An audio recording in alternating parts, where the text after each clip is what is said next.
Hi there, Matthew Parsons. Hello. How are you? I'm well, thanks. What can I do for you? What is Ghost Echoes? Ghost Echoes is a music history podcast with secret rules. Rule number 1 is... And then rule number 2 states that... And rule number 3 is that I'm not allowed to tell the listeners what the first 2 rules are. If you want to figure it out, you're going to have to subscribe to Ghost Echoes, wherever you get podcasts.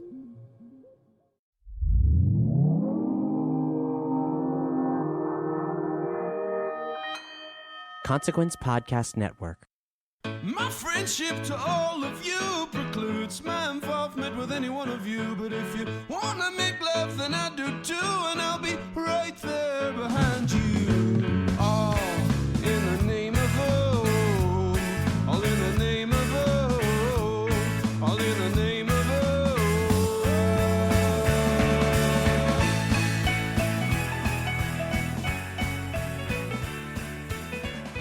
Greetings, constant listeners, and welcome to the Losers Club, a Stephen King podcast presented by the Consequence Podcast Network. I'm your host today, Editor-in-Chief Michael Roffman, and I'm up here secluded in a lake house in western Maine. Why? Because we are unpacking 1992's Gerald's Game. Yes, you've seen the Mike Flanagan movie, but have you read the novel? I have, and I'm very excited. Oh. Some people call me the space cowboy. Whoa. Not looking too good there, partner. Greetings, this is Dan. Some people call me Maurice. Pfleegor. And we are discussing Gerald's Game today. Everyone would like to introduce themselves. Please do it in a circular manner, even though we're all calling in. So this is Aisha, life support system for you know what. And who else is on the line? This is Jenn, good wife, Adam. And finally. Oh, this is Lara Unnerstall. Definitely not dying. Excellent. Well, we're all healthy and we're all happy to be reading Gerald's Game. What a great, happy novel to kick off this disease-infested week. Yeah. Perfect thing to be trapped home with. Yeah. Good thing to be tied to the bed with. So, as that Joker was saying in his intro before he had an untimely heart attack, we were discussing Gerald's Game, 1992's horror classic about being handcuffed to a bed, in fact, and tortured with inner demons as well as some external. So just to kick things off, I'd like to know which version of the book you listened to or read. I have the version that has the Netflix stamp on it, like now a movie. So obviously one of the newer publications. So I actually watched the movie before I read the book. I have the 1993 Signet paperback edition. Oh, that's a cool edition. It is really, yeah, it's got the handcuff on the cover, and it's got the little map of Maine in the middle with the path of the eclipse, which is really cool. That is cool. That's much cooler than mine, which is a Kindle edition, because I'm a fucking Philistine. Let's see. The cover is just, red and black with handcuffs. It seems to be pre-Netflix, maybe. The description talks about Netflix, but there is no Netflix stamp on it. Yeah. I got it on Kindle because I was traveling for work 2 weeks ago, domestically, and I wanted to read it on the plane, where I may or may not have contracted a certain virus. Oh, excellent. I actually did the audiobook by Lindsay Cruz, read it. And I listened to that too, yeah. Yeah, it turns out she's David Mamet's ex-wife. I did not know that. Really? Yeah, so I actually went on a deep internet dive about her, but it was good. It was pleasant. Great background material throughout the day, just hearing someone ultimately being tortured just terribly. Yeah. I think that's interesting that she was married to David Mamet and was reading this book because of the, power dynamics between men and women. And I don't know, I'm not casting any aspersions about David Mamet, but I don't know, he seems like he'd be controlling. That's all. Oh, I 100% agree. And I think that's a good way to segue into the hook of this book. Ah, yes. Don't you see? Don't you see how clear it all is? Not only can you see the future, I can change it. You can change it, exactly. Would anyone like to take a shot? What would you say if you had to do the elevator pitch for Gerald's game? The old ball and chain just got litter. I don't know. Nice. I mean, it's a pretty simple hook because it's just a lady is handcuffed to a bed, husband dies, she's trapped, you know? It's a really simple concept, and I think it's interesting how much he's able to do with just that kind of idea and what came out of that story, you know? Right, because there's not that many characters to it, so most of it's all within her own head, like what's going on. Yeah, I would actually compare it to Lolita, but not funny at all. Sort of from the other perspective, it's the person who's suffering the assault versus the perpetrator in Lolita. But yeah, it's essentially a husband and wife are trying to kickstart their marriage, and the husband gets really into sort of like kink, BDSM, but the wife's not as into it. And eventually he handcuffs her to a bed, and she decides she doesn't want to go through with it, kicks him, and he has a heart attack and dies. And then she's trapped there for a number of days. We've all been there. Yeah. Just last week. Yeah. There's social distancing right now. Yeah, and as Aisha was saying, too, there's not really that many characters in this. The majority of them are actually sort of, I don't know if it's split personalities, but within her head, she sort of has these people she's developed kind of as a coping mechanism for something that happened in her childhood. But let's get right into it. Here are the zeros and villains. I'm gonna have to kill this fucking clown. Welcome to the Losers Club, asshole! So the first character I guess we should discuss is Jessie. Would anyone like to describe Jessie? Well, she keeps describing herself as daughter of Tom, daughter of Maddie, sister of, I think I'm getting the names wrong, but mother of no one, wife of Gerald. And I think it's so interesting how she describes herself as her relationship to other people. But she's just like, I think she says she's 38 or 39, kind of upper middle class woman married to, well, I guess she would be in a upper class because she's married to a lawyer and they have a vacation house. So. Mm-hmm. And they're Republican. Yes, it does mention that. Mm-hmm. Yeah, I think she was a teacher and then for a is now a housewife. Yeah. She kind of has no identity. She just tries a bunch of different projects to like pass the time of her life at this point.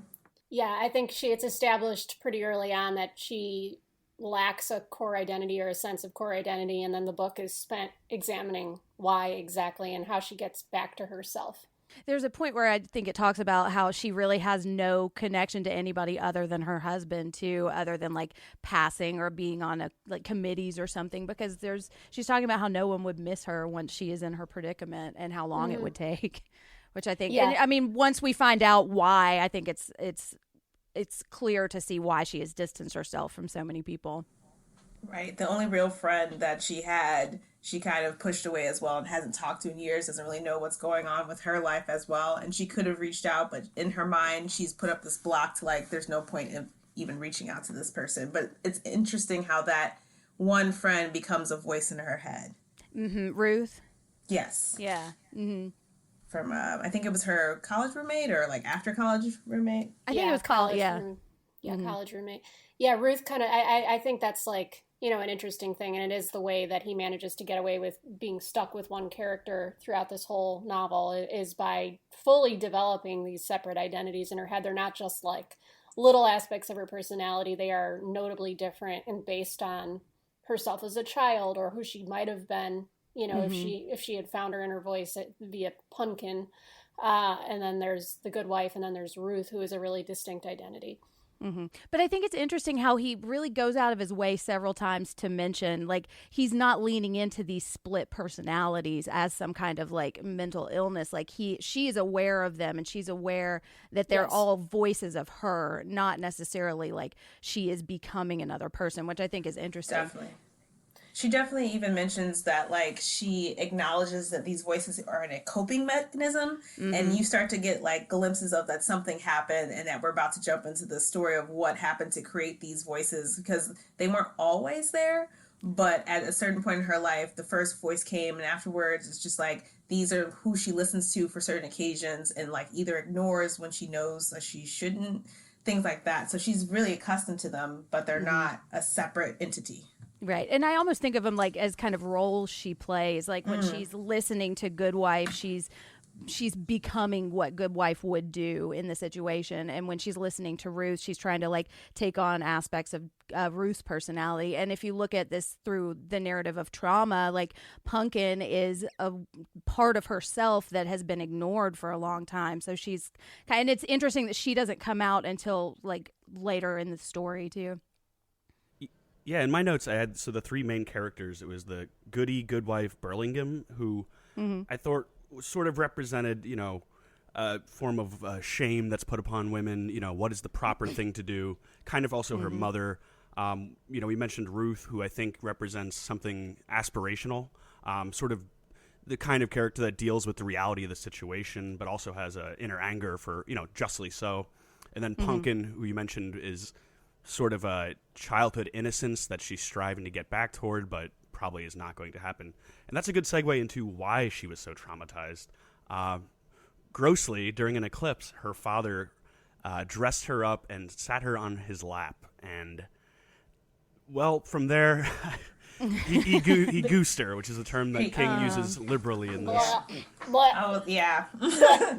Yeah, and it's pretty disgusting. And I found with this book, I'll just say it, I thought this book was kind of repetitive, and they kept going back to that specific moment of trauma. And the third or fourth time they were going into it, I was like, wow, do we really need all of these details, you know, of exactly circling back around. Yeah, the veins clenching on her father's forehead as he ejaculates onto her panties. It was just too much. Yeah, and I have a lot of thoughts about that in the pound cake section, kind of like what is too much and what is serving the narrative, you know, here. Right. I have a lot of conflicted feelings about that. Same. Yeah, and that's why I compared it to Lolita in the beginning, because I think that book, you know, similar subject matter, but it does such a clever job of maintaining some kind of sick humor about it.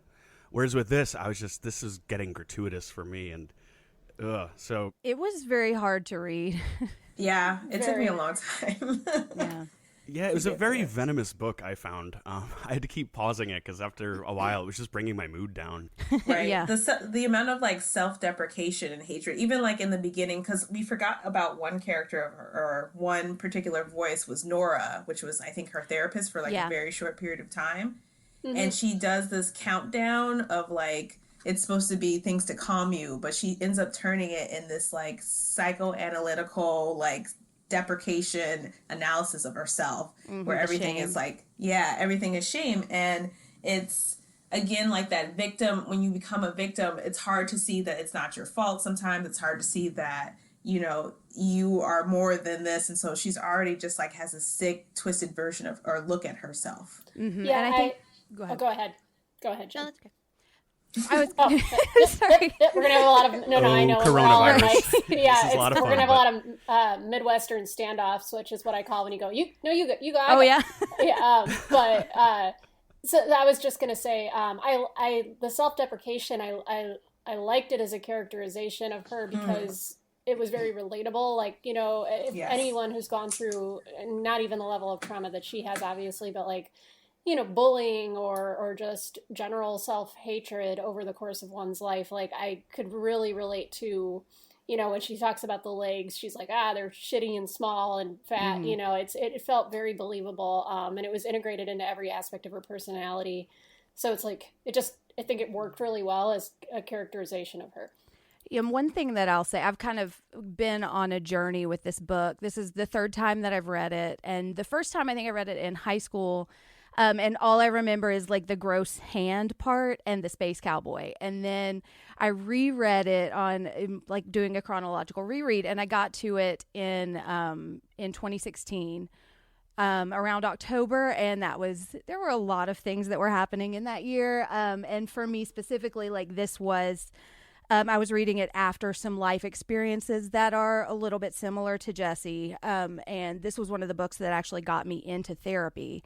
And so that was 4 years later like I'm reading it again and I'm seeing like this feels like reading my thought processes, you know, and I think so much of this, Yes. the way he's writing this is so accurate to how it actually feels. Like it like there were times when I felt like he was in my head, like listening and like hearing the voices, and it just and what the great thing, like when I was reading it the third time, because there were parts that were really hard to read, but I was able to really see all of the work that I had been doing in therapy to kind of like put all of these things in their places and like identify everything. And I think just a lot of the things that I pulled out to go into the little sections, I thought just it amazed me to be a man who I assume doesn't really have these experiences to be able to write these processes, because like I have a little mantra that I do that's like, it's not quite as like these are my toes and it rhymes and it's cute. It's like toes, toes, toes, toes, heels, heels, heels. But I do that, you know, and that to see that represented,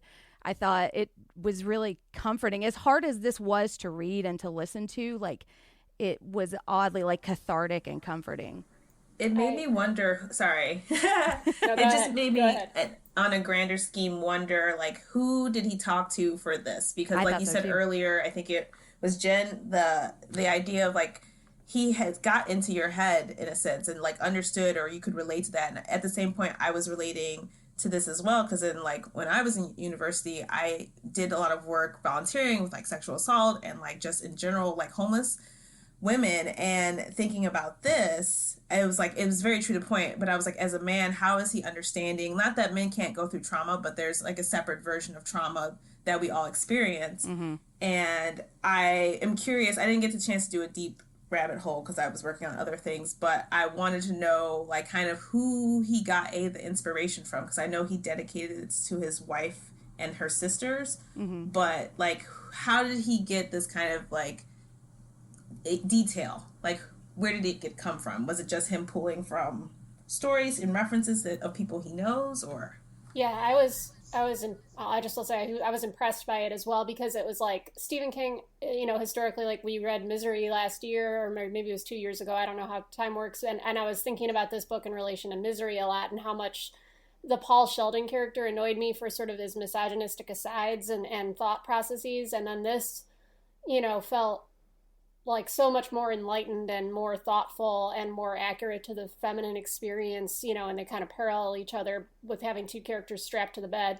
And I don't know, I just thought it was really interesting, and I was almost a little shocked at how well he handled it for the most part. Like for a character who's topless for most of the book, I don't think he ever describes her breasts, which is Yeah, he something doesn't that he focus on it. always does. I know, let's please clap. Exactly. I think I there was noticed that speculation too. that Tabitha actually wrote this, right? Ooh, that's interesting. I've heard that. Now, I think this is totally King, because there are things throughout that are definitely him, but I wonder if she had a heavy hand in kind of guiding the narrative or editing. It's really interesting to hear the consensus seems to be that he did capture that sort of feminine voice, because when I was reading it, I wasn't sure. You know, there were definitely some lines that made me cringe, and I was really interested to hear all of your thoughts, because I couldn't tell if he was nailing it, you know, if he was off base. But that does sound like he kind of got it, right? Occasionally. Occasionally, yeah. I mean, there were a few moments, but it does make me wonder if maybe for this book he had the, you know, presence of mind to be like, hey, I'm going to listen to my female readers, my editors, and really be careful with this one, because I don't know if this is accurate or not, but I know he I kind of get the sense that he kind of does his own thing. He doesn't necessarily like listen to the editors too much or listen to the critics too much. I know he hates his critics and, you know, is critical of criticism. So that this might have been one case where he was like, maybe I should just listen to the women in my life Right. about Honestly, this one. Yeah. When you think about the time period of when he released this book, though, was it that early 90s, late 80s? There was kind of a movement for like female, even though it wasn't always successful, but female empowerment. There were like women going to work and getting jobs, and you had movies coming out kind of and books towards that end. So I wonder if that influenced his decision to be more open to that outside feedback. I'd love to think so. Yeah. Hopeful. Yeah. I feel like this was an interesting book to read now because it's also really like a representation of the silent generation versus kind of how it's discussed now, like a lot of her internalizing and not talking about it and thinking to herself, well, there's people out there that have had it so much worse. This kind of stuff happens to people every day. And it could have been, you know, you could have been raped, Jesse. Like it could have been so much worse. Like that kind of thinking seems to be really coming out even in articles you read about, you know, women coming out talking about Cosby or Trump or, you know, etc.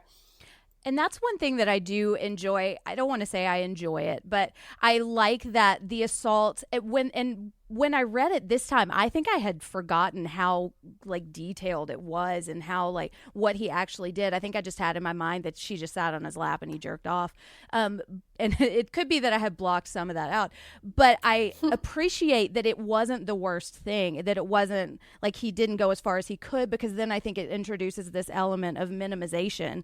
And that, like, you can say, like, I would set rules for myself and I would say, well, if you didn't do this, it doesn't count. And if you didn't do this, it doesn't count. And I think you see her do that and say, well, it could have been way worse, so I'm lucky and it's fine. And I think that's something that so many survivors do. And that's one of the reasons that it didn't bother me that he kept going back to the details. Because one of the things that I've had to do when I'm kind of piecing together and trying to pull up some memories is you have to keep going back to it and you have to like recognize the actual details and try to kind of ground yourself. And then you have to back away from it. And then you have to keep going because it's hard to do that. And I think the way he kind of goes in and out of that, I think kind of mirrors the way you would actually pull a repressed memory up, which is something that I'm kind of in the middle of doing. And that leads me to think that he did talk to some survivors and he talked to some therapists too. Interesting. And so the only other character in this book besides Jesse who can be described as heroic is perhaps Brandon, the law partner, who used to be Gerald's partner at the big corporate law firm. And he kind of helps Jesse toward the end of the novel, cover things up. It doesn't seem that he fully understands her. And she kind of gets a sense from him that he could be a good guy, but she can still kind of see that, there's a little bit of a creeping gaze and he's a little bit John Wayne coming to rescue her. But I think that's a good segue into Gerald, who is probably the first villain that we really get exposed to. Would you guys like to discuss Gerald?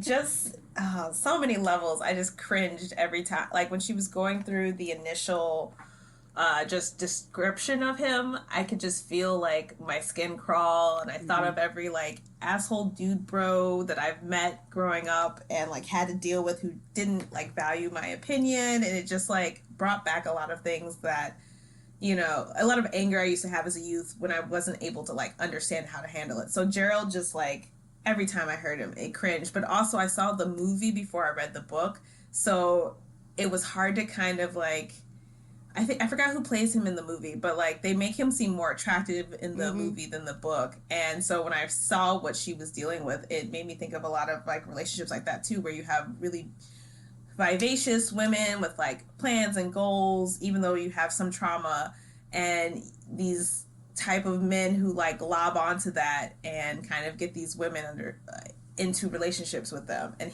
I don't know, Gerald just reminds me of a lot of people I've met in my life. Yeah, in the movie, it's Bruce Greenwood plays, Bruce Greenwood plays Gerald. And I actually had seen the movie before I read the book as well. And he is a lot more handsome. He actually has a great older man body, I thought, in the movie. But in the book, he's sort of, daddy. He's a little bit of a silver fox. Yeah, definitely. But in the book, he's described more as like a pink, pudgy man, corporate lawyer. And I think Lara mentioned the, silent generation. He kind of epitomizes the ideal. He's a rich, well-to-do guy, debates buying a Porsche, kind of this post-Reagan, dude bro capitalist. But yeah, in the book, he, Jesse points out that he clearly had issues of being bullied as a kid. And, he sort of asserts himself now to kind of take back that power, but she sees right through that. Mm-hmm. Yeah, it makes you wonder, like, did they ever really love each other, Because and I guess it's just the way it's presented, because he's really not in the book very long. But she seems so repulsed by him throughout the time that he's alive and they're together, and he just seems so gross and menacing. But, I mean, if you think about a trauma survivor, that's the kind of person that they might be attracted to, because that's how they view love, and that's what they assume love is supposed to feel like. Because she definitely makes it seem like that. Sorry, go ahead. Oh, no, I was just going to say, I mean, yeah, like, obviously, you know, if you're going on the psychoanalytic tradition, her model for healthy relationships is her parents and her father, which they kind of dropped the ball there. And yeah, and she does say at points, which I find hard to believe, given the whole current state of their relationship, that, you know, they had made love and she, you know, really was attracted to him at various points. And, but yeah, I also think they seem to be like the classic, like, late 80s status couple. They met at a Republican mixer. I keep walking in on the Republican thing. I'm like, man, they met at a mixer. Someone should say that. Bush. Like, oh man, fuck all of you. But, you know, yeah, yeah. Anyway, that was the end of my thought. Yeah, I think, yeah, he's stable. And I think, you know, I don't speak from personal experience, but from what I understand, sometimes when you go through this kind of trauma, you're looking for stability in your life, right? Your stuff's been rocked. She probably saw something in him that, like, masked everything else because when I think about my youthful relationships, when you're young, you kind of, like, see one good thing, or maybe you're presented with that first good thing and that's all you see. But then, like, they've been together for years. So that one thing that maybe attracted to her and made him seem like a great guy is no longer outweighing everything else and you see that as it's like she revisits who Gerald is throughout the book, even though it's like bits and pieces.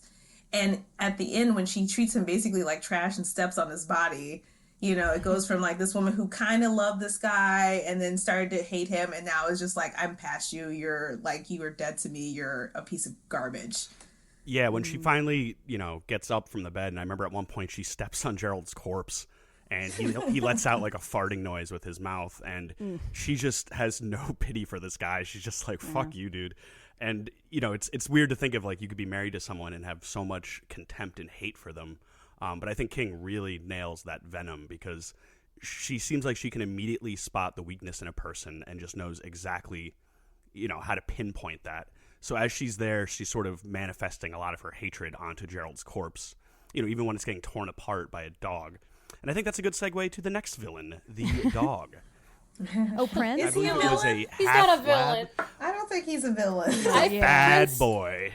No, Prince was a good boy. He is starving. He was I guess just doing what he could. Yeah. I have a lot of feelings about Prince. I wrote more about Prince than any of the other characters. Oh. I feel like you should talk about Prince then, because you seem like have the most notes about him. Who is Prince? I said he was the only pure one here.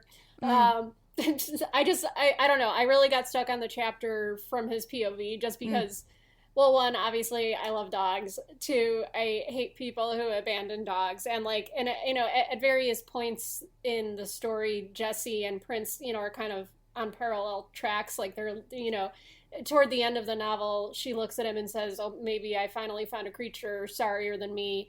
I obviously he's a dog. He's just doing what he needs to do. And I kind of hoped that at the end that Jesse would, I mean, she really had no opportunity to, but I was hoping it would be like Catherine Martin at the end of Silence of the Lambs with Precious. Like she would rescue him and then they'd like go off and into the sunset together and help each other heal.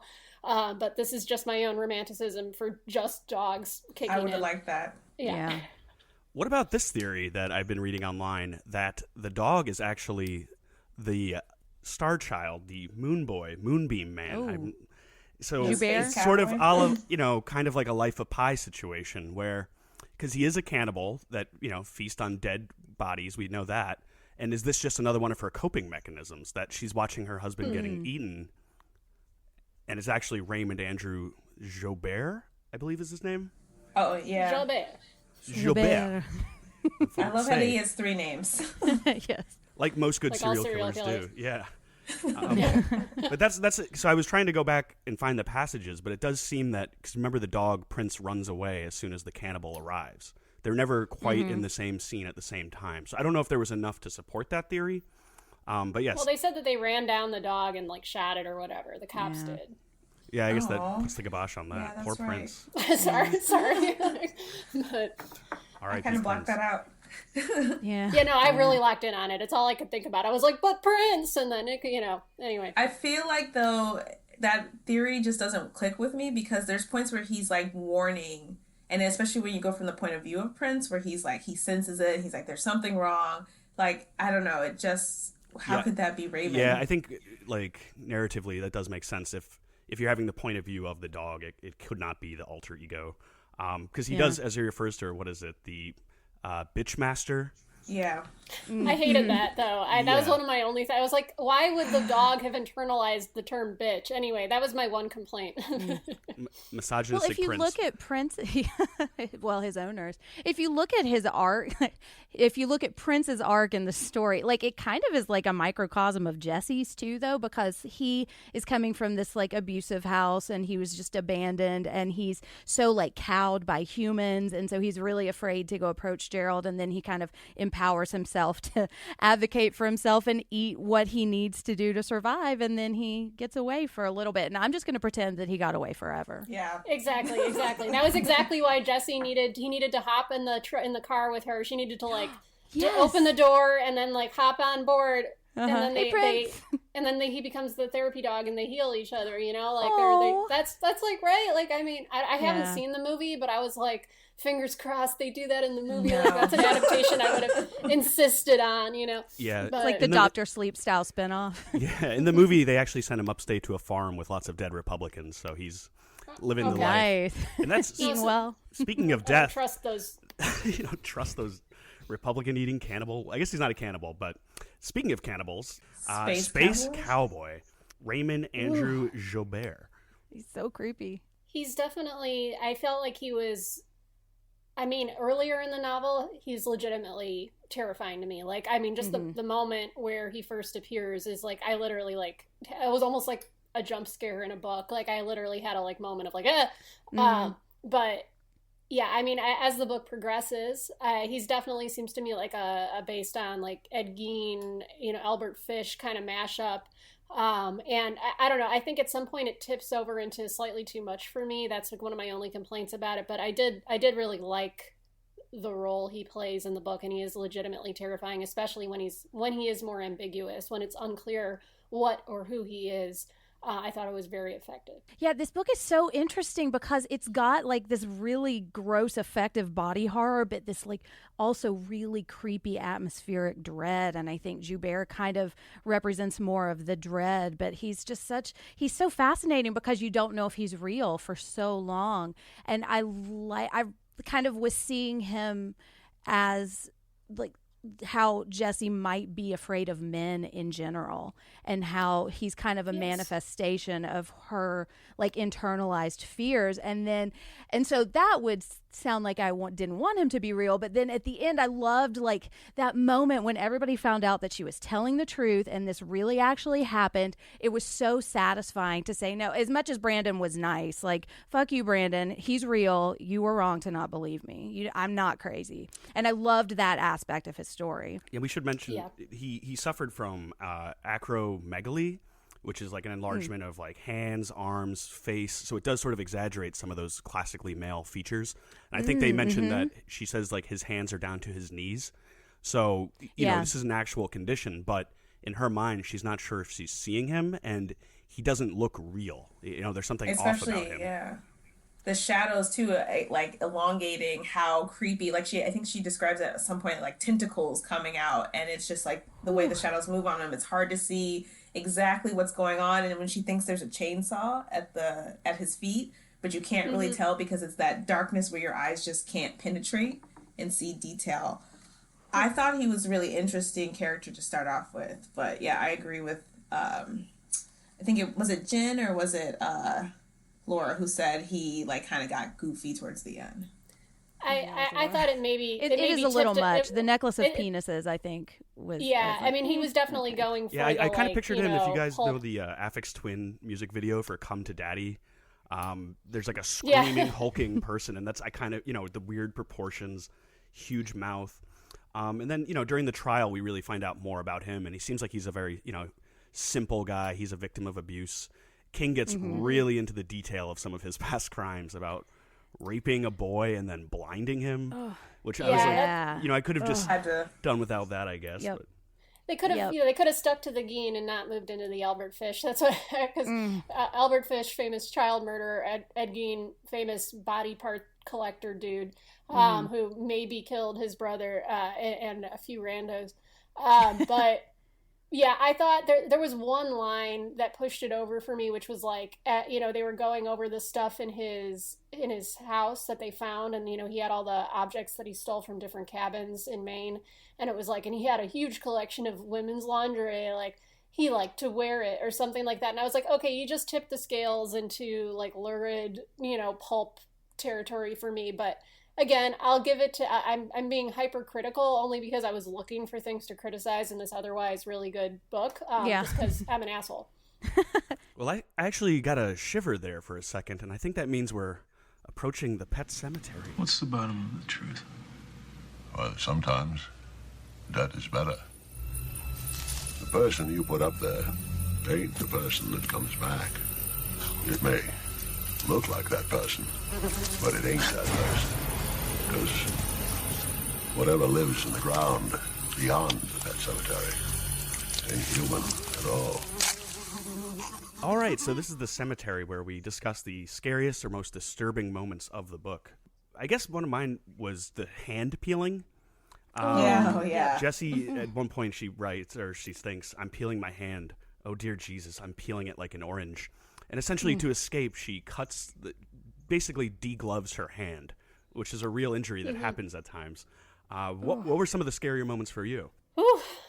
Yeah, definitely the hand. I had to like pause because for horror, I love to be scared, but sometimes body horror, especially because King, I was talking to my dad about this last night, how much detail he goes in can be exasperating at other times, but when it's good and it's like to the point and it gives you the entire scenario so you feel like you're actually there. My hand started to like actually have phantom pains just because I was like, I can't do this right now. It's too much. Mine too. Mm-hmm. Yeah. I was like breathing shallowly. Like I had to like put it down and like breathe in through my nose like normal. And I'm pretty strong stomached when it comes to that kind of stuff. But there was something about that description. It was just like, and thinking about her being racked with all these cramps and then, and like all that was kind of building psychologically on you. And then the hand peeling came along and you were just like, it really, really was hard to read.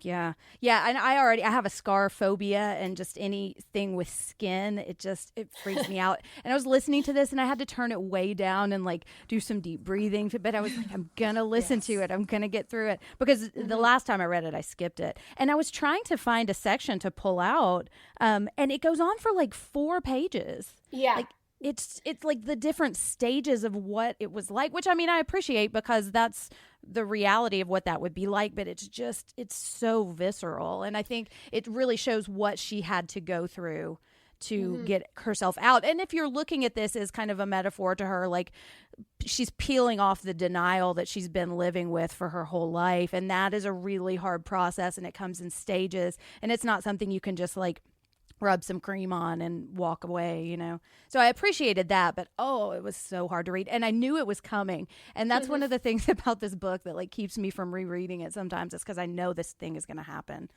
Yeah, I look forward to never rereading this. But I love that it's like an analogy for what she's going through. And then that is the conflict. When I was thinking about this book and whether, how I felt about it, I was like, sometimes I just think it's too much detail, it's too gratuitous, but then I was like, no, it's not. It needed to be that gratuitous. It needed to make you sit with it, because that's the whole point, right. And I think I've settled on that side of the argument within my own mind, within the voices in my head. I agree. I think it in a way, because she is sort of in a cruciform position with her arms out, kind of like Jesus on the cross, and I think there is like a resurrection. And, the blood on the hands and the wrist. And she emerges, kind of rises up as a different Jessie to save us all from our sins. Interesting. Yeah. All hail Jessie. I'll buy it. For me, I had one other, and it was when she first sees Space Cowboy, because I'm just going to call him that, in the room, and she thinks it's her father. And she just, like, gives up. There's a point where she gives up. She's like, Daddy, is it you? And then I think she says, all right, go ahead. She told the shape. Her voice was a little hoarse, but otherwise steady. It's why you came back, isn't it? So go ahead. How could I stop you anyway? And for me, I was like, she's about to, whether I knew it was a real person in the room because I had seen the movie, but still I was like, in the book, I know it's different. So I was like, is he going to rape her? And like, can you imagine being like chained to a bed, and this crazy thing that you think is your dad from the dead, whose body is like crossed 100 miles or something to get to you, is now about to rape you. Like that for me, like caused me to like, not jump, but it like, inwardly cringe and be afraid. And in her letter to Ruth, she even says she would have willingly had sex if it meant that he would unhandcuff her. And you know, that's a huge thing to say to someone. And, you know, it's creepy as fuck. Well, and she says that at the beginning when she's talking about, she's like saying to herself, just let Gerald do it, just get it over with, you know? And I think that's kind of like where she was. And we didn't really talk about the dad and the characters, but like he is just such a terrifying, manipulative character. And I don't think I have ever screamed "fuck you" at at a book so many times as when I was reading those scenes, because it's manipulates her. Yes, and he kind of gaslights her into thinking, you know, oh, well, we should tell your mother, and she has to beg him not to confess his crime to the mother, where meanwhile he knows he's never going to tell the mother because she would kill him. Exactly. Right. I mean, it was just utterly appalling. And I mean, that's how I felt about this book. And when I was trying to come up with notes for this section, I was like, it's not so much scenes or moments, it's the collective psychological effect of this whole story. It disturbed me probably more than anything I've read by King. And I think, you know, it was claustrophobic. You have the body horror, but you have the psychological torture that she's been through and that her father put her through. It's like this betrayal of trust, just like with the dog. Like, you find something on the side of the road and you're like, I'm going to love you and take care of you. And then immediately you're like, fuck you, I'm going to abandon you into the woods. And it's like, it's exactly that same betrayal of trust of a parent doing this to their child. It's like, to me, it's the utter taboo. It's the most awful thing you can do to someone, is to betray someone that you're taking care of in that way. And that is so frightening. And the way that it plays out in this book is just, I found it very disturbing, but good, but disturbing. Yeah, because it's reality. That's what happens to a lot of people. And like, you grow up thinking it's your fault, and the way that he twisted that. And I think it's so interesting that the way King writes it is the worst thing that happened was his manipulation, not the actual assault. And not to say that the assault wasn't bad, but that how that was handled afterwards. And if she had been able to get what she needed to recover, her life probably would have been completely different. And it's the way that like King goes into unraveling this, like this thing that's for her is a guilt trip. The fact it's like peeling at layers of the trauma, and as she's kind of understanding what really for her was the most. I mean, like she said, like the actual assault was terrible, but for her, as she's starting to realize what really was how he manipulated her, and at one point, as you get closer to the end, and I'll have to skip back to this for when we do. I think it's the best parts for our best quotes. But it was just kind of her realization that he could look her in the eye when he was lying. But as soon as he went to apologize and talk about, not even apologize, to talk about what he did was wrong, he couldn't stare her in the face. I have that quote up. It's in chapter 22 in my edition. And this is, he's like, he did all that to manipulate her, and then he sort of offers a sham apology. He had looked away when he said that, she remembered. All the time had been deliberately driving her into hysterics of guilt and fear and impending doom. All the time he had been making sure she would never say anything by threatening to tell everything. He had looked right at her. When he offered that last apology, however, his gaze had shifted to the crayon designs on the sheets which divided the room. This memory filled her with something that felt simultaneously like grief and rage. He had been able to face her with his lies. It was the truth which had finally caused him to look away. Yep. Yep. It makes me so mad. Yes. I know. It's like, it's so awful. It's so awful. I mean, yeah, I think that's, I had that in my like best writing moments from the book, but I think it's kind of sums up what we're all saying about what disturbed us there. One thing that disturbed me is I'm a itchy person, and if there's a itch that I can't scratch, it drives me crazy. You know, I would give in to torture very quickly if I was restrained. And the idea of having your hands, you know, just completely useless, stuck on the bed, you know, swelling at the wrist. And we should know too, she thinks ahead, because at one point she was going to break her own wrist and try to rip them out, but then she does realize, no, that'll just cause them to swell. I'll still be trapped here, and I'll have broken wrist, which is just such a horrible rationalization to have to go through. But were there any other scary moments that come to mind? I had a couple, yeah. I think the scariest moment, I think, for me was, it's on page 30, and it's in the very first assault before Gerald dies. And it's when she's realizing that he knows what he's doing. And says she took a closer look at him and saw a terrible thing. He knew. He knew she wasn't kidding about not wanting to go on with it. He knew, but he had chosen not to know he knew. Which is just so, for anyone who is a survivor of assault, like just to kind of peer behind and see like the menace behind that, because I think you can easily tell yourself like it was a misunderstanding and kind of minimize it, but like just the level of knowing that this person knows and is treating you like an object was just, it chilled me to think about that, and like to picture such a gross person doing that, and just the look, I could imagine the look in his eye, and it chilled me. Safety words, kids. Safe words. That's what we're trying to Yes. get at. Yeah, it was another betrayal of trust, and it was really well handled. Because he also, what was terrifying for me too was that he also knew that she was going to let it happen, or he assumed that she was going to let it happen, and that after it happened, she was just going to like bury it under the rug because no one's going to believe her. She doesn't have the power. And I felt that on such a real scale with my own past, and seeing that like, yeah, the power that you think you have when you try to use your own voice to speak up and tell someone no, and they deny you that full on and pretend, and then try to trick you into believing that like you're silly, or like you're just acting up, but you really want this, that kind of idea. Like for me, I had to read through the first part quickly and kind of get through the book, and then I had to go back and read the beginning slowly because it was just very triggering and scary for me. Yeah, me too. And on the next page, the part where she's seeing herself like testifying about it, I think is kind of going along with that. She saw herself telling a judge who looked like the late Harry Reasoner that yes, it was true she had accompanied Gerald to the summer house of her own free will. Yes, she had allowed him to tether her to the bedpost with 2 sets of Krieg handcuffs, also of her own free will. And yes, as a matter of fact, they had played such games before, although never at the place on the lake. And I think that's just exactly why so many women don't report assault. Yes.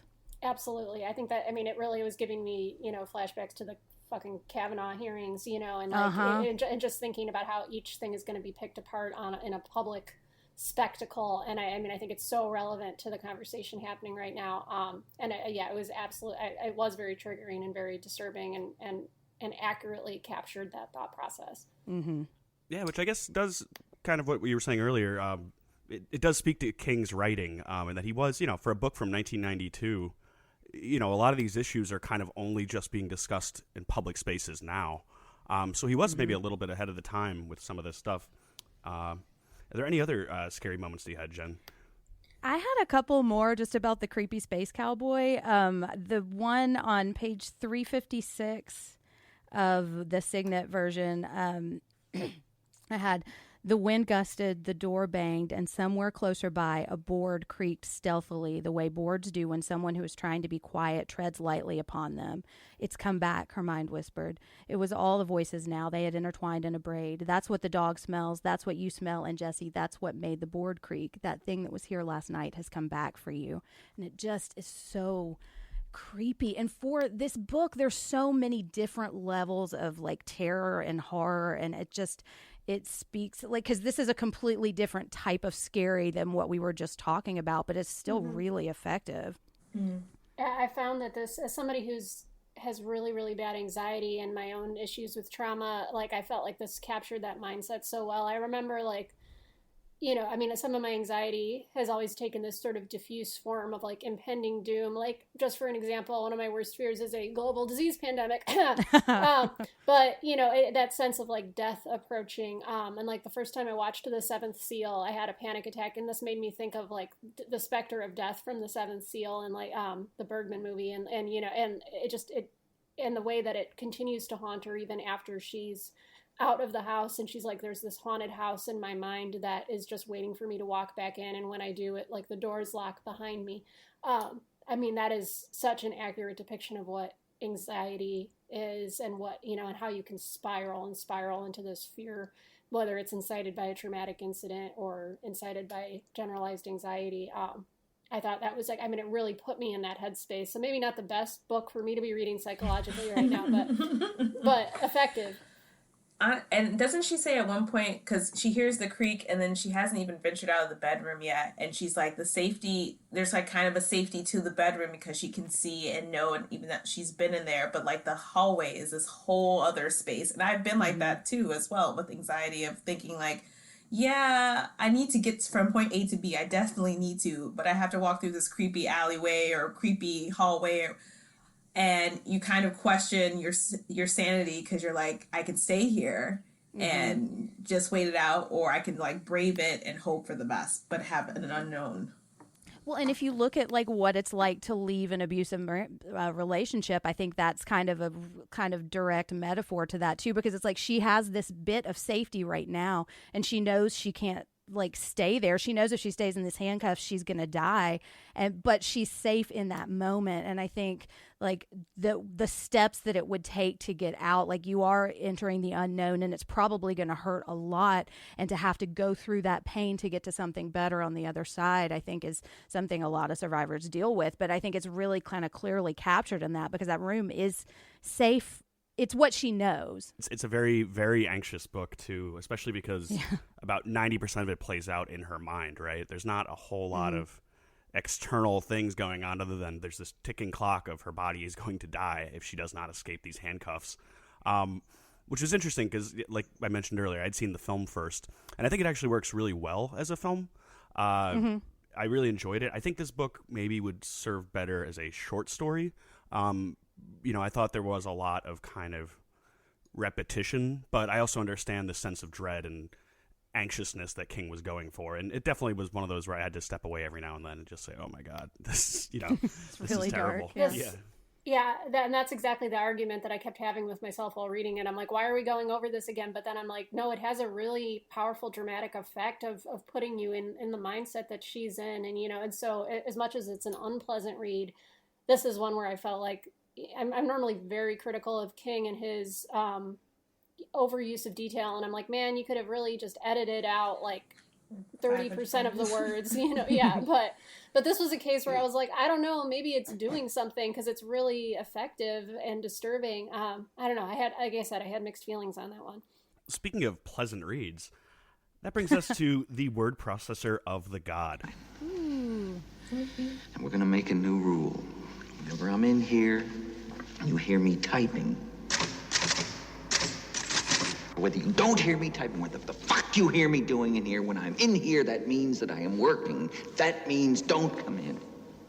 Now, do you think you can handle that? Yeah. Fine. Why don't you start right now and get the fuck out of here? So, I believe Aisha had some good quotes. What are some of your favorite passages from the book? So if I go into, God, I forgot to say what version of the book I had earlier, now that I think about it. For me, it's when she is talking about like adult emotions. And she mentions this like a few times throughout the book, but if I go to page 159 of my version, which is the 1982, actually it's the Signet version as well. Where was it? She's talking about how confronting the past. And so she opens her mouth to deny that, to tell Ruth she's as guilty of wild over-dramatization as Nora, who kept shoving her towards doors she didn't want to open, who kept assuring her that the present can be improved by examining the past, as if one could improve the taste of today's dinner by slathering it with the maggoty remains of yesterday's.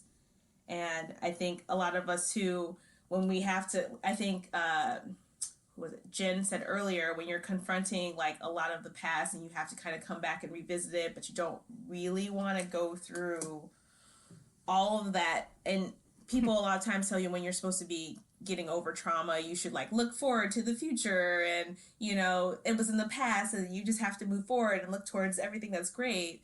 Yes, you have to move on, but at the same time, like you have to confront that disgusting maggoty dinner, and take a bite, even though it's acrid and disgusting. So I really like that part. Yeah. If someone else wants to go, I find my other one. I had a couple because I just love this book. Spoiler for my rankings, but and it's about when she's talking about the day that her brother goosed her at the party. And she's saying it had been her fear that if she didn't do something with that ugly green froth of anger and embarrassment, it would put out the sun, cause her to explode.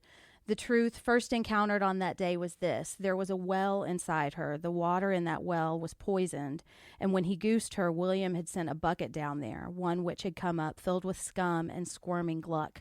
She'd hated him for that, and she supposed it was really her hate that had caused her to strike out. That deep stuff had scared her. Now, all these years later, she was discovering it still did, but it still infuriated her as well. And I think I love the imagery of the well there, and like thinking about like the repressed memories. I have some specific memories that I'm like have repressed for a long time, and I'm in the process of kind of digging them up. And I use like similar imagery in my head. Mine is not a well, but it's like an ocean. And I think about like all of the squirmy stuff like swirling around in the deeper water. And like if I stick my toe in, it's okay. But if I stick my foot in, like it's going to suck me in. And then the other image that I have is like, it's from the movie Sunshine, and it's just like being swallowed by the sun. And it's like, if you allow yourself to dip too deep into that well, you'll never be able to get out. And I loved how he, like, that was one of the points where I was like, oh, you're in my head. Like, you know how I'm processing all of this. Yeah, I sometimes feel like, because I have a trauma issue that I'm dealing with too. It's different from what's in this book, but you know, it's the same feeling where sometimes you feel like you're just like a tentacle is coming up from the water and grabbing you and like almost forcing your head into the surface and making you rewatch the memories like they're playing out on the surface of the water, like it's like a movie you can't stop watching. And that's kind of the image that always pops into my head. And so I found, again, I had that same passage flagged as being very effective. Mm-hmm. Yeah, that's interesting. I actually had some of those quotes as well. And I have a similar one too, where this is Jessie. She felt a swollen green sack of poison pulsing somewhere inside her. Bitter stuff, hateful as hemlock. She was afraid that if that sack burst, she would choke on her own frustrated rage. Ugh. Real insight into her. But it does seem like, yeah, there's something just pulsing beneath her, and she knows that she has this venom inside her because she's acted out, you know, like when her brother goosed her, and she responded by just like she punched him right in the face. You know, she knows that she has this, and it's not really her brother that she's mad at. It was more her father, but he kind of triggered that trauma for her. I think it was the next day after the eclipse. It was her brother's birthday, right? Well, I thought it was like 2 years later or something. It was 2 years Was it? later. Okay. I remember her brother was turning, I think, 9. 9 or something, yeah. Yeah, 9, like the number of innings in a baseball game, which King always gets that number in. 9. Yep. Number 9. You know, yeah, she said it was like 2 years later because she realizes for like the 2 years between the eclipse and punching her brother, she had all those voices in her head all the time, and it wasn't until she punched the brother that she was able to silence them for a time. And it's interesting, like, you know, that the catalyst for the actual action in this story is her kicking her shitty husband in the balls and stomach, and then, you know, and again she's lashing out, I think, you know, reasonably at Gerald, but it was, as she realizes at some point in the book, an extension of that same rage at her father. Yeah. Well, and there's the book, like one of the classic books about PTSD and trauma is The Body Keeps the Score. And I have that one. Oh, do you? Yeah. Like my yeah. therapist is always asking me, like, where do you feel this in your body? And like, how is your body reacting? And that's like, I think what we see, because when you're dealing with these traumatic things, like you have to like, to protect your mind when you're a kid, you have to like close it off. And so that reaction, like Pumpkin never got to like hit her dad, so that like reaction is stored in her. And so then like when she's finally able to unleash it, that's when she can kind of release a lot of those emotions. And I find like every one of the time, like all of the stuff is still stored in me, and I'll find it like shooting out at people sometimes, especially when I'm feeling like particularly like activated, and it's not a reflection of them. It's just like that has to get out somehow. And I loved like that. I think that's a really clear description of what it feels like to actually be triggered.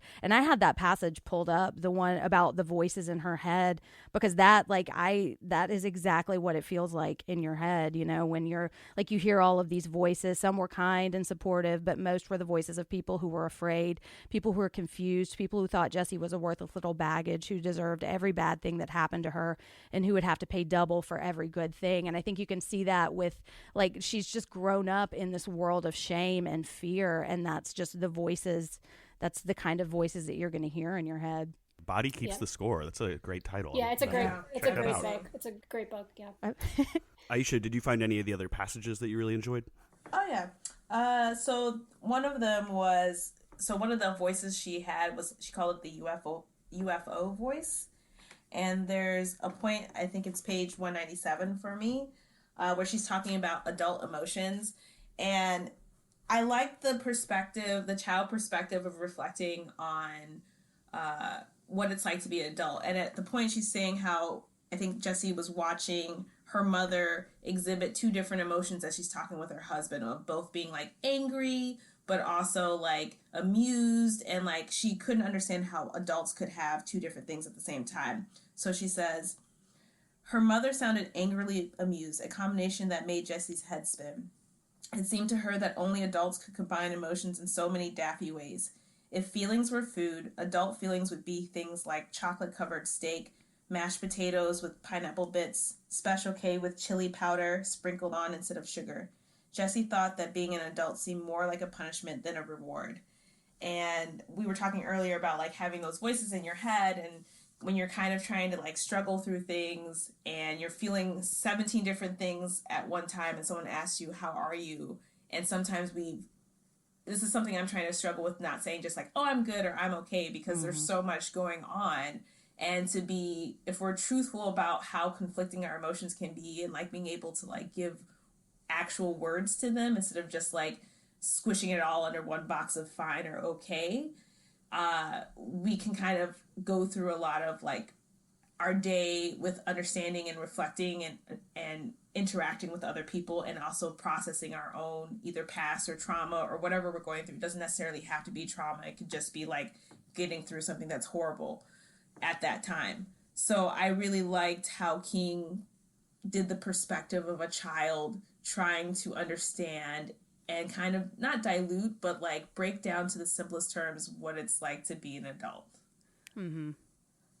And to deal with all of those competing voices, yeah. And I found one of the things that's helped me is to like, when you can use a word and activate the part of your brain that processes language, it takes that charge out of the emotion. And so sometimes what I would do is that when I'm feeling a lot of emotions is just try to find a word that fits, even if it's just in my head.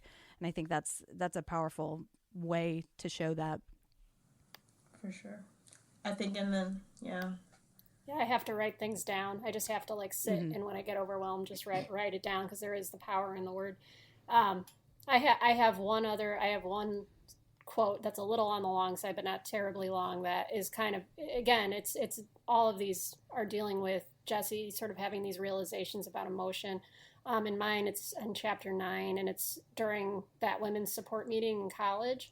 And I think that this is also like a really excellent description of when depression and anxiety kind of hit, just in general. So that was when the carnival ended for Jessie Mahout.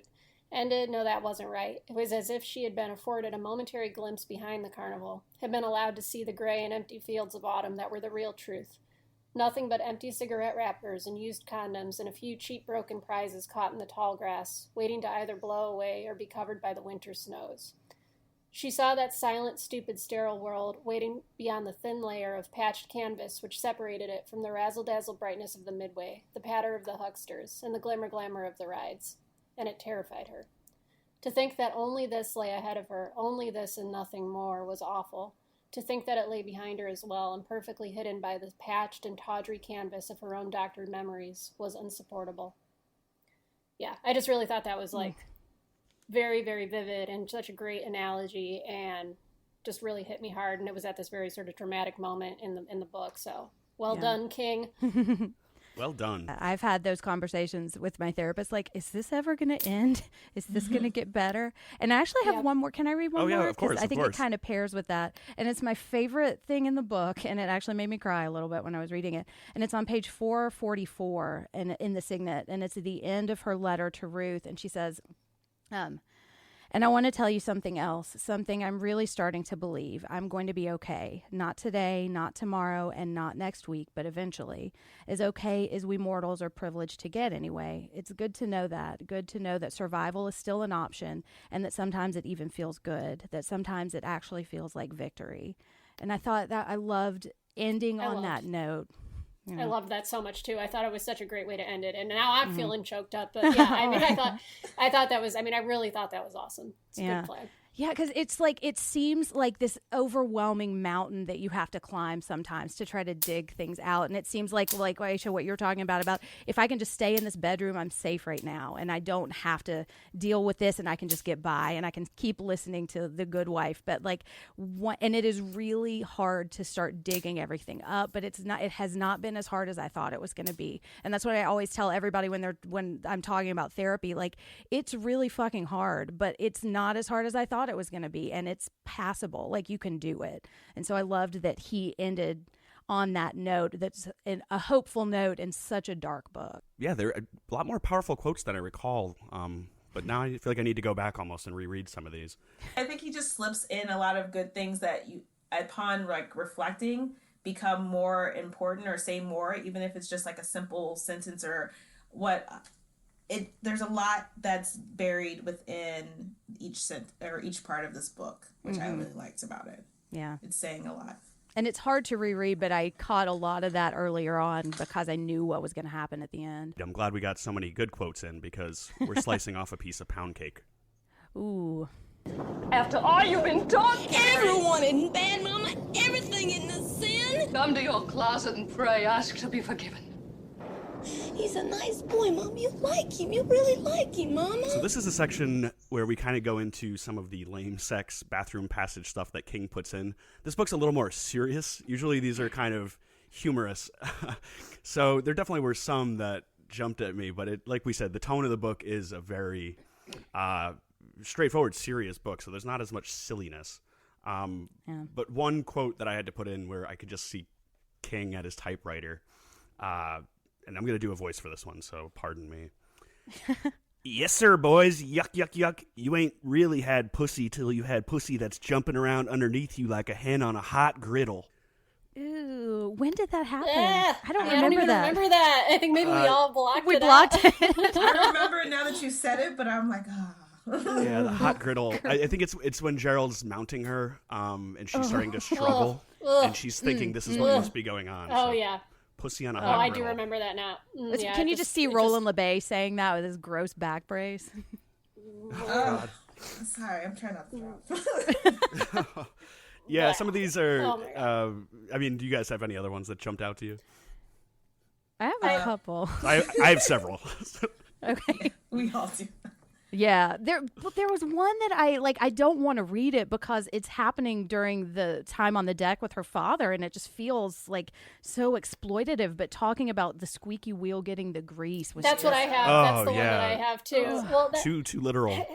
Exploitative is exactly the word, because this is where I struggled with it. I said, it's like I was saying before, like, we have to go in and revisit these horrible details because that's kind of the whole point of the book. But then occasionally I feel like he pushed it just a little too far. And I know that Jessie is kind of like a sardonic character. Like, she talks about how she has to joke about things to deal with it. And Lord knows I'm the same way. But there was sometimes where I was just like, with the knowledge that King was writing it, I was like, did you have to say, I guess the squeaky wheel does get the grease? Like, that is just fucking disgusting. Like, God damn it. Yeah, and he did not drop it. It kept bringing it up. I know. It's like, okay, we get it. Yeah, so that's where another moment where I was struggling, because normally I'm like, oh, this is just King being a weird sex guy or talking about farts or something.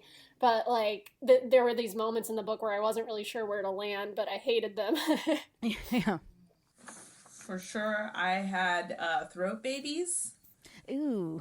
That was, I think she's like revisiting what a grammar school or a friend had once said, and it was Karen. And we all know Karens. Karen. She was like telling her not to ever let a boy put his tongue in her mouth because it could start a baby in her throat.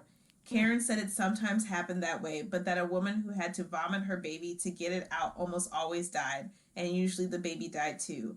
I ain't ever going to let a boy French kiss me, Karen said. I might let one feel me on top if I really loved him, but I don't ever want a baby in my throat. How would you eat? Ooh, how indeed. I was just like, really? Yeah. Okay. It's an interesting like framing that a child would use, because I remember like hearing that it's through your belly button, but I'd never heard it that way. Yeah, I could see getting locked in on that as a child and then like having nightmares about it. Yeah. Not that I was an anxious child. I definitely was not. Yeah, I was There's quite a bit of raised drool in this Catholic, so book. I still don't really know how it works, but Oh yeah. yeah. You're Well, it's a waiting till sin as a marriage. Catholic. Saving it. I want to give the girl that I love a throat baby, so. Oh, Yeah. how romantic. Jesus comes down and bless you, and then the baby appears. Yeah. I was actually told. In your throat. Little side note: I was told by my parents, because we never discussed sex because of the Catholic thing. But it was when you get married, you pray, and then God randomly chooses how many children you have. So I thought that for a long time, but Interesting. science. Now I know. Jeez. One other line that I want to put. Speaking of throats, this is what she. Please don't. Yeah. Speaking of throats, great segue.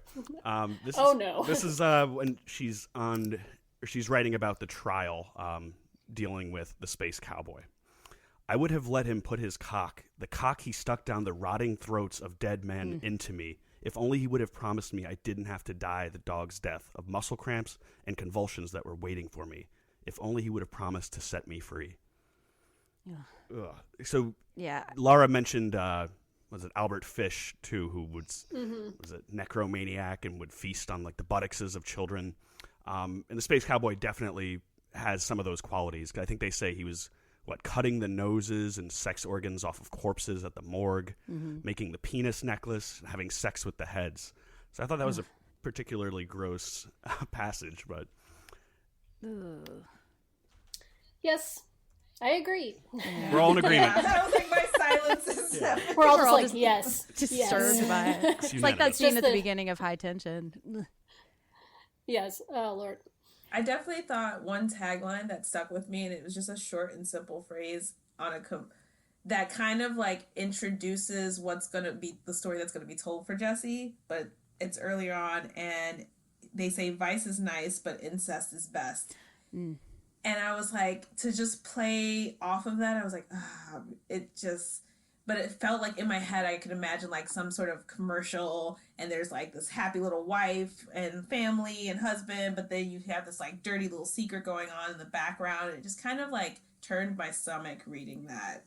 It reminds me of in Natural Born Killers, like the scenes with Rodney Dangerfield as the dad and Jennifer Jason, and it's like supposed to be like a 50s like Leave It to Beaver sitcom, but he's like pinching her butt or whatever, and like that's exactly what just popped remember in my head. there's a laugh track when he goes, "Bend over, you stupid bitch," and it's like, ha ha ha ha. Right. It's such a weird movie.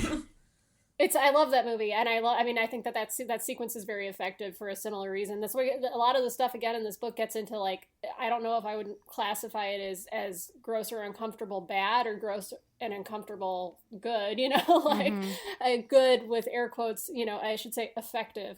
I really struggled with that. Yeah, I think effective is a good word, because if they, King pulled punches here, you couldn't tell this story by, pun intended, but tying a hand behind your back, right? You had to come out and just say it and deal with this from a very, I would say mature subject matter needs mature writing. And, he definitely nails it with a lot of these. Not necessarily these pound cake passages, but the majority of the book. That's where it's like he's swinging hard and occasionally he misses, but for the most part, he handles it pretty well. But there are these moments where it was like, okay.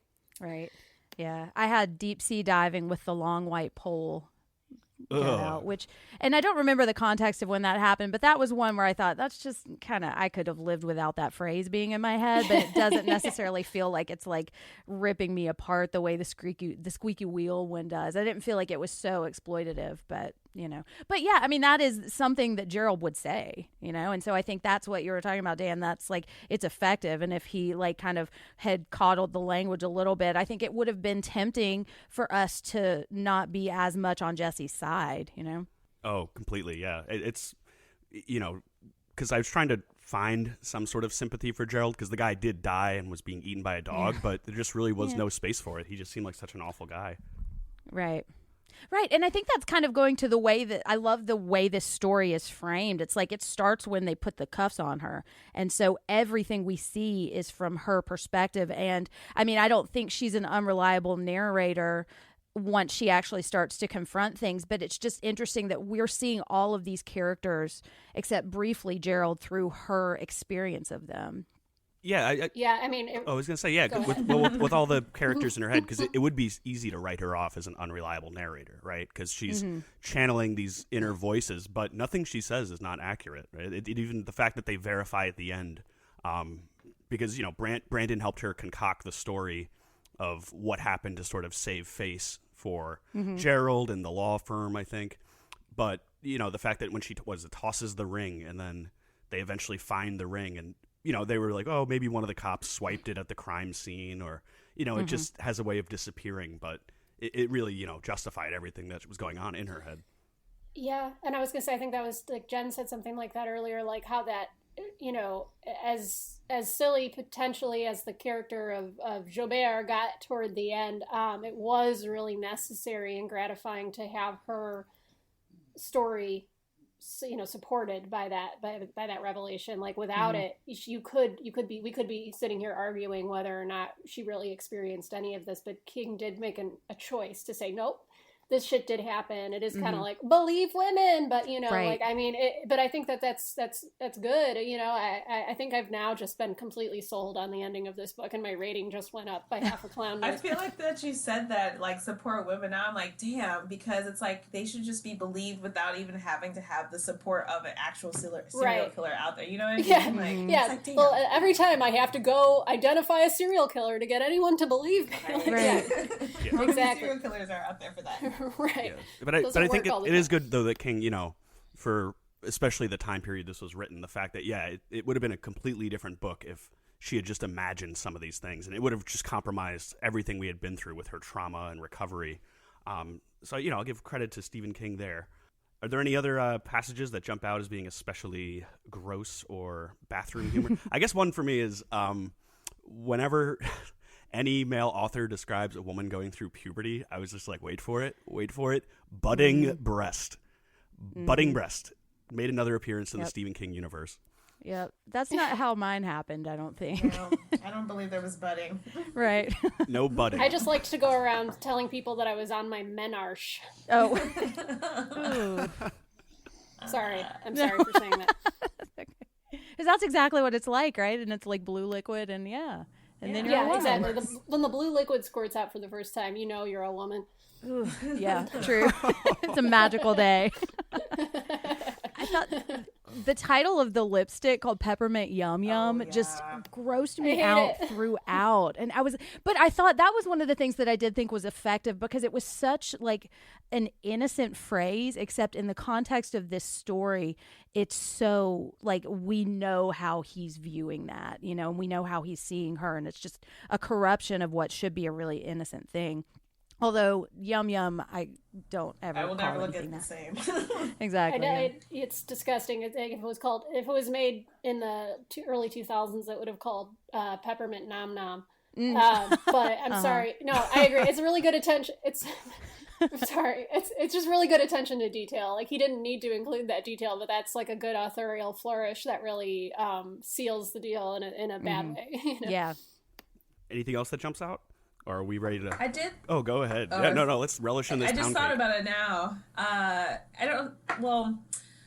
It was kind of what it implied. So it was when she's talking or revisiting actually what happened to her with her father, and she goes over to him while he's like melting or putting together pieces of glass so they can watch the eclipse.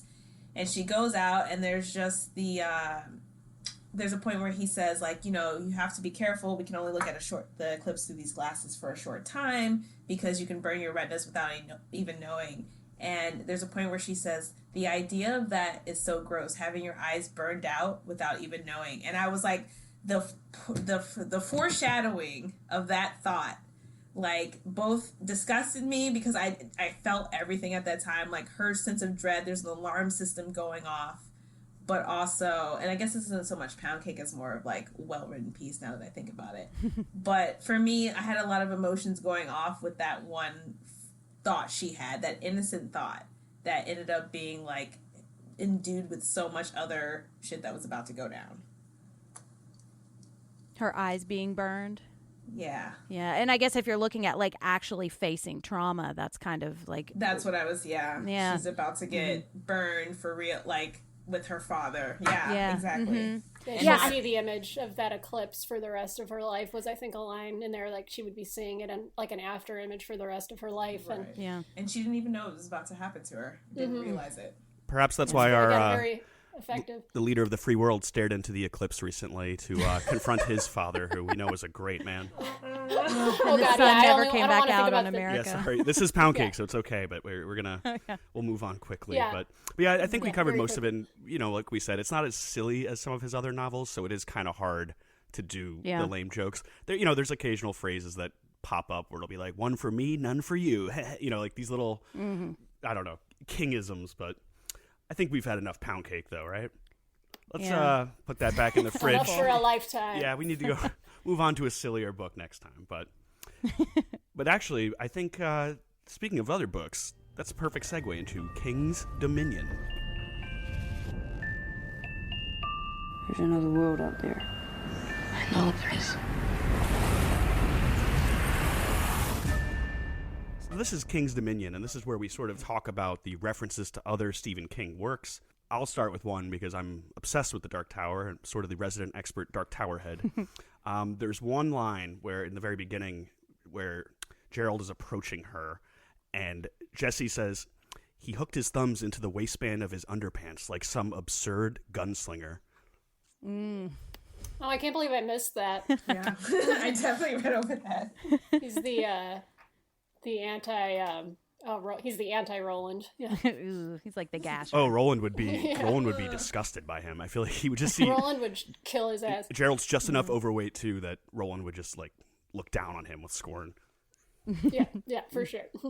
Then I have one that was similar to that. That said she had just run as fast. I'm sorry, it's on page 110 in the Signet. She had just run as fast as her legs could carry her. Jessie Mayhew Burlingame, also known as the Amazing Gingerbread Girl, which is one of the stories, and I think it's Just After Sunset, about a woman like running away from trauma. Well, speaking of the sun, this actually takes place during the eclipse, and Dolores Claiborne takes place during the same eclipse, which is also kind of lifted up as the companion piece to this book because it's sort of a strong feminist perspective from King. Yeah, I have the, I think in my edition, there's like parallel illustrations at the very beginning that if you put them together, they would they would lock together and to form a one picture. Oh, that's so cool. I need to check those out online. Yeah, really cool. I think I thunk. Did I just say I thunk? Yes, I'm so sorry. I need to recover from that. There's those scenes where she thinks she sees a woman with like graying hair next to a slip, and then there's like a UFO voice that's something like, "Oh, he's down the well." And I think that those are Dolores Claiborne references. I kind of like. It's been a long time since I read or watched the movie, but I was like, "Wait, oh!" And then I looked up online, and I was like, "Yep." Anyway. That's my cool story. Well, in Dolores Claiborne, there's a moment where she sees Jesse too, and she has that same like vision during the eclipse. So it's really cool. Okay. And if you look at Dolores Claiborne, the story of that, it's like Jesse would be like the grown up version of Dolores's daughter, and so I like the way that kind of intertwines. And there's a section like later, and I didn't flag it, but it's where she's talking about like running through the blackberries and her father wanting something from her. And I think like this is like the sequel. This would be like the Dr. Sleep of like The Shining to Dolores Claiborne, like what happens when the daughter grows up. Got it. Yeah, I thought it was cool because it added, even without knowing the Dolores Claiborne element, it added this real element of, again, like an eerie mystery to it. Like she's seeing something beyond the veil of normality, and it was a nice little flourish. Yeah. Have you guys read Dolores Claiborne? Yeah, I know you said you read it a long time ago. Like when I was a kid, because my grandma looked like Kathy Bates, so I was obsessed with Kathy Bates. And I watched the movie a bunch of times. But again, I read it when I was like way too young, and I don't really remember it very well. Yeah, I definitely haven't read it. So for me, I could in tune that this was something important, but I know that there's a connection between these two books, but I had no idea like that was who that potentially was. Yeah, I had also read it years ago. It just, for some reason, it didn't really stick with me, but I'm trying to go back and reread all the King books, so that'll definitely be on the short list, especially after reading this. That's one that I too. go back to a lot. I like it a lot. Do you and like it it pairs better really than this nicely book? with Gerald's game. I don't like it better than this one, but I like it, I mean, almost as much. And it's interesting, like I listen to the audiobook of it a lot, and it's told through first person, and it's really interesting. If you like Gerald's game, you'll like Dolores Claiborne. Oh, what a recommendation. Put that on the book cover. For real. It's not quite as much of a hard read as this one was. I think it's interesting too, now that I'm thinking about it, like, so this other book that's paired to it, it has the female lead name as the title, but with Gerald's game, and I can't remember who said this earlier, where how in the beginning Jessie only describes herself as someone in relation to someone else, and the book does not carry her name. So I wonder if that was an intentional choice by King to like remove her name from the title or not put her there. And I'm just thinking this now as we're talking about cross comparisons from what I'm listening to you guys talk about with Dolores. That's interesting. Yeah, I like that. It's really interesting. Yeah, that's Especially a good because point, 'cause Dolores it's not often... Go ahead. Yeah, go ahead. Oh, sorry, Midwest standoff again. But Midwest thing. This damn virus. But no, I was going to say, it's not often you have like a titular character, this one being Gerald, that is killed off so early in a book. And it is interesting that, yeah, even the book, she kind of defines herself by her husband's name, before kind of asserting herself and eventually becoming her own person. But I had not really thought about that. How, yeah, everything is just in relation to other people, starting with her father and even the characters in her head. Mm-hmm. But there's this point at the end where I think she's in the courtroom, and it's loved it, and she's saying her days of doing things because a man told her to were over, and it's just a throwaway, but I loved it. I loved that line too. I highlighted it, but then I was like, it's too short to call out in good writing. But I was just like, I did a little like, yeah, got their ass like hand gesture when I read it. Yeah. And I guess one other one, speaking of Kathy Bates, I was going to say Misery, in terms of King's Dominion, because if you think about that, it's very similar, being bound to the bed, whereas the torment in Misery is a lot more external. I feel like this was obviously more of an internal struggle. Mm-hmm. It was like the classic external versus internal villain kind of thing. I have one other quote that I found it felt like very on the nose. Should I read it? Go for it, yeah. Yeah, okay. Page 309. On my edition, the smell tumbled Jessie back down a well of years and filled her with the helpless, inarticulate terror children feel when they sense some faceless, nameless creature, waiting patiently beneath the bed for them to stick out a foot or perhaps dangle a hand. And it is capitalized, like a capital IT, so I was like, oh, yep, that's a reference. I remember listening to that, but I wasn't able to mark it, but yeah. Especially knowing that it's capitalized. Oh, yeah, and he mentions definitely if it's the capitalized. names of, it's super capitalized. Like, I can tell you that. And is there a wink it's emoji afterward? Yeah. Yes. There's a winking emoji. And they also, around the same, or toward the end of the book, he mentions other spots around Maine, and he mentions Derry and Castle Rock. Yeah. So... Well, and we've got, Norris and Clutterbuck are the ones that catch Joubert, and they are the beloved deputies that always picture Barney Fife as from Castle Rock. Or Needful Things, sorry. Oh, good catch. Oh, yeah. Mm-hmm. Wow, I always feel like I'm on a game show when we get to this part because I'm still new to, and I'm like in a losing game show where I'm like, yeah, oh my god, how did I not see that? Because I'm still new. I feel that way too. I mean, yeah, we can't. It's not a competition. We're not counting. Oh no, I'm learning so many things. No, I know you should. I know you're trucking through Dark Tower as well, and I feel like once you complete those, you sort of level up, and your brain just starts looking for references. Like you can't turn it off. Do I get a new weapon? Yeah. But it's interesting to hear you guys talk about through like eyes, because I've grown up reading all of this stuff, and sometimes I realized I don't think I read anything but Stephen King for probably like a good year because I was doing the chronological reread, and so some of these things like the pound cake things sometimes that you guys pull out I didn't catch because I'm just so used to hearing King's voice and his descripting style. So it's interesting seeing people who are I guess in the real world and not just down into this deep Stephen King well. Yeah, it's funny because fellow loser Dan Caffrey, we would read Stephen King a lot, and he does a great Stephen King impersonation. And that's the voice that I hear Stephen King speak as. It's this sort of fake Maine accent that Dan Caffrey does. So whenever there's something especially titillating in Pound Cake, I just start to crack up because I hear it in that voice. Gotta hear this voice. Oh, yeah. Let's hear it. Let's get him online right now. We can have another call-in voice. On the blower. But, is there any other references that you caught? I don't think so. There's definitely a few that slipped by me, that it especially, because I did the audiobook. So there was no, hard enunciation of that. But that's really funny that he put that in there. Some it. You should put that in the review for the audiobook. Like, I'm sorry, you missed this key point here. Yeah, go back and really hit that. We're going to take the it line again.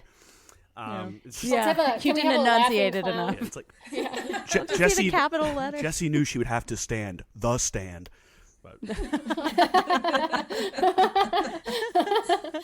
anyway. Well, I think we've wrapped up King's Dominion, so that just takes us to our final thoughts. Dad, can we go now? You ready? Yeah, we've been ready for an hour.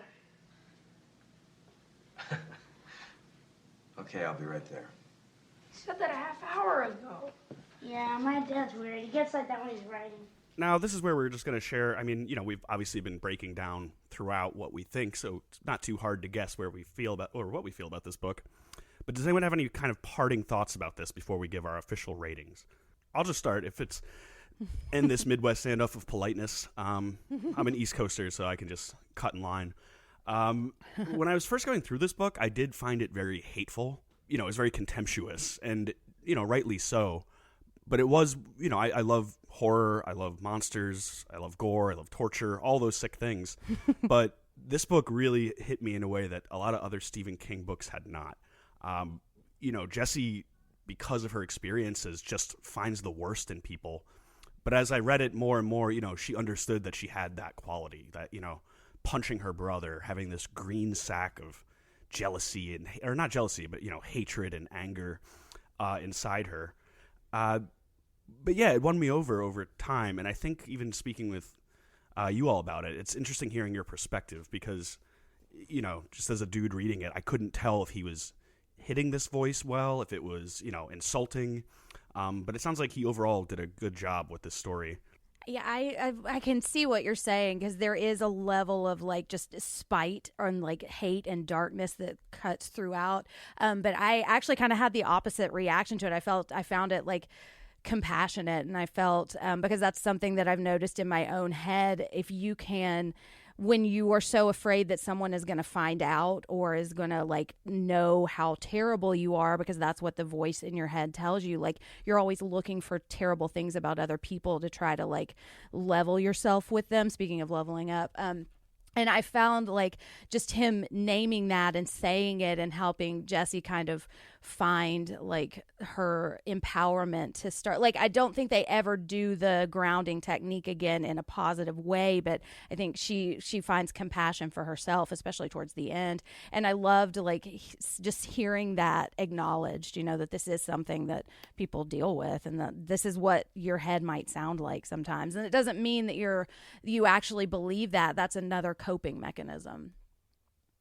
Exactly. Yeah, I think without that coda at the end of having her find some compassion for herself in that passage that you read earlier, I think it would come off as a very dark and hateful book. And I mean, and it is still, but I think it needs to be because you're going through that journey with her. Mm-hmm. And I found her to be pretty surprisingly relatable in ways that made me slightly concerned for myself, but also was like, it was relieving to see a character like this written and represented, somebody who is getting in touch with that inner darkness and that anger. Because I think like something I've gone through a lot in therapy has been like, it's okay to be angry and it's okay to express that anger, but you have to do it in a helpful therapeutic way, not in like a way where you just end up turning it in on yourself. Mm-hmm.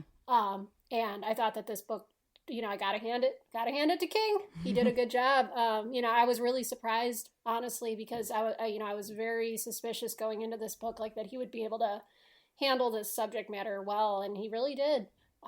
from my POV. I definitely, for me, going into reading this, I was apprehensive because in general, just like in the beginning of the year, February and March is a very like rough time period for me because I'm dealing with like Black History and then Women's Month, and you kind of like feel for me, I'm going through a lot of emotions, and I'm also trying to like specifically look towards female voices and like reading more of that material and like characters represented or female characters being written by women. So I was apprehensive going into reading this, knowing already from the movie what the kind of the storyline was going to be, and knowing what I do know about King prior to reading this. So I wasn't sure if I was going to like it. And I would advise people who have never read King before or just starting and don't know as much, like, you know, you have to kind of, I don't want to say suffer through, but like take the time to walk away and come back, because sometimes it can be exasperating trying to get through all the details to what he's truly trying to say. Mm-hmm. But I agree. He did a really good job. There were times where he was stepping the line, and it's a hard line to balance, especially because you don't know that perspective, or you're representing something of a perspective you know or can recognize. Because I think, as one of you said before, like this is just one coping mechanism or way that someone has gone through their journey. It can come in many different shapes and forms, and this is not like the end all be all about what someone should experience or has experienced. So I think he did a really good job. And if you're a newbie coming in and don't really know that King kind of goes off on these tangents, just like power through so that you can get to the good bits. Mm-hmm. Yeah, I really found myself relating a lot to the space cowboy. It's like finally a character that speaks to my truth. Yes. All right. Well, I guess Jenn, would you like to give it a rating on a scale of 1 to 5 bright red Pennywise clown noses? Yes.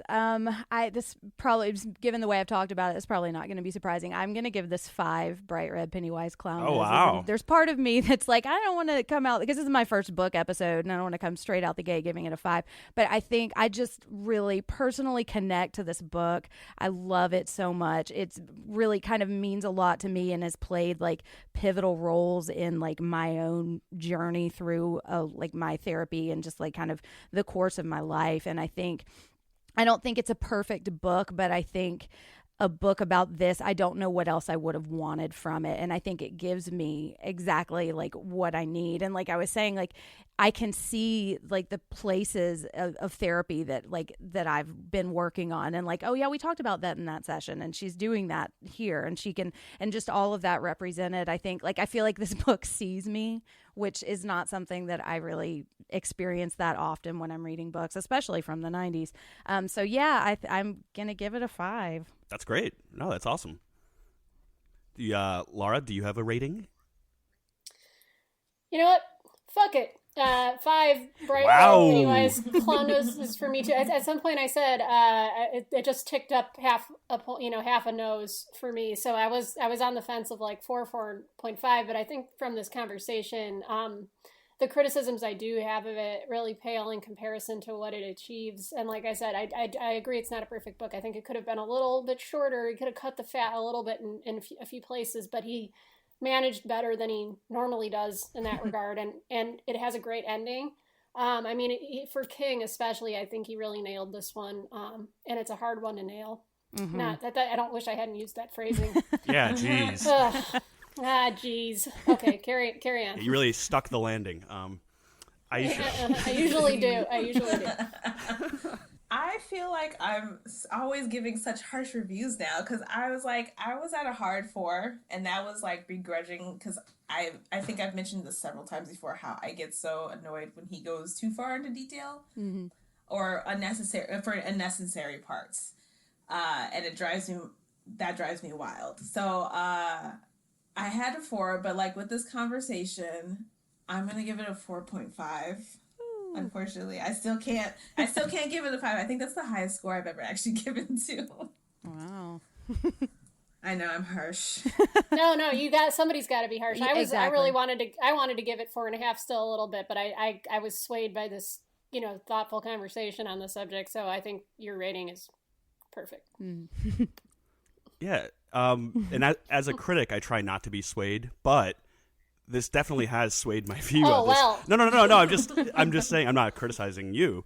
No, but just like personally, I try to have my firm score in mind. But I haven't really had that much time to kind of sit and digest this book since finishing it. And I do think, I wasn't quite sure how I felt about it, but I feel a lot more positive. And I think you guys point out a lot of things that I missed or that, flew right over my head. So I was leaning for, but I'm actually going to go 4.5 bright red Pennywise clown noses. You're welcome, King. Yeah. And I think seeing the movie before reading the book, put me kind of on a blind path because I did enjoy the movie so much. And I think this works maybe better as a shorter story. It's almost could be a play because it's not really a whole lot of scene changes. But I think 4.5 is a pretty solid score. And, I'm happy that everyone seemed to enjoy it because there's definitely books that, they're a slog to get through. But, so, check it out. Gerald's Game, watch the movie, read the book, look for the capitalized it in the notes. The enunciated it. The enunciated it. It. It's a hard it. Question mark after. But yeah, well, thank you very much, constant listeners, for being on this journey. And as we like to end the episode, long days, pleasant nights. Pleasant nights. You guys have to join in for that. Let's do it one more time. Okay. I'm sorry. Well, I'm slow. This Midwest standoff is killing us. Ready? 3, 2, 1. Long days. Long days. And pleasant nights. nights. Pleasant nights. All right, good job, everyone. Mike's back from the dead. Uh-oh. I got some hot friends. God, I got some hot friends. I got some hot friends. God, I got some hot friends. But you want somebody to treat you good.